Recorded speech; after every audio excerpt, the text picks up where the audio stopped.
1 cup চা আর সাথে dal puri, perfect combination, তাই না? ডালপুরি তৈরির জন্য নিয়ে নিব 2 কাপ ময়দা, স্বাদ মতো লবণ, ময়দার সাথে লবণ ভালোভাবে একটু মিশিয়ে নেব। দিয়ে দেব 2 টেবিল চামচ তেল।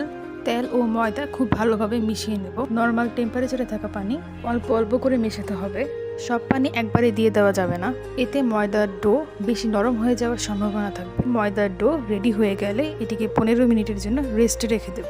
ডালের পুরের জন্য দিয়ে দেব পরিমাণ মতো তেল, 2টি মাঝারি সাইজের পেঁয়াজ কুচি, দিয়ে দিব 3-4টি কাঁচামরিচ কুচি, স্বাদ মতো লবণ এবং সামান্য হলুদ গুঁড়ো দিয়ে একটু নাড়াচাড়া করে নেব। দিয়ে দেব ধুয়ে রাখা আধা কাপ পরিমাণ মসুর ডাল, নাড়াচাড়া করে হালকা ভেজে নেব। 1 কাপ পরিমাণ পানি দিয়ে ভালোভাবে নাড়াচাড়া করে ঢেকে রেখে দেব কিছুক্ষণ। ডাল সিদ্ধ হয়ে আসলে এবং পানি শুকিয়ে আসলে একটি ডাল ঘুটনির সাহায্যে ডালগুলোকে আধা ভাঙা করে দিতে হবে। এই তো তৈরি হয়ে গেল আমাদের ডালপুরির পুর। 15 মিনিট পর ময়দার ডোটি ভালোভাবে মথে নিয়ে সমান ভাগ করে নেব। 2 কাপ ময়দা থেকে আমার 8টি পুরি হয়েছে, তবে আরেকটু ছোট করে বানালে খুব সহজেই 9 থেকে 10টি পুরি বানানো সম্ভব। এখন আমি একটি পুরি বানিয়ে নিচ্ছি।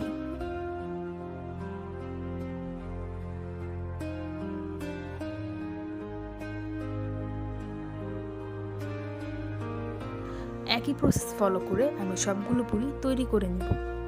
ভাজার জন্য নিয়ে নিচ্ছি পরিমাণ মতো তেল। তেল ভালোভাবে গরম হয়ে এলে তৈরি করে রাখা পুরি গরম তেলে ছেড়ে দিব। ভাজা হয়ে গেলে এবং নিজের পছন্দ মতো কালার চলে আসলে গরম তেল থেকে তুলে নেব পুরি।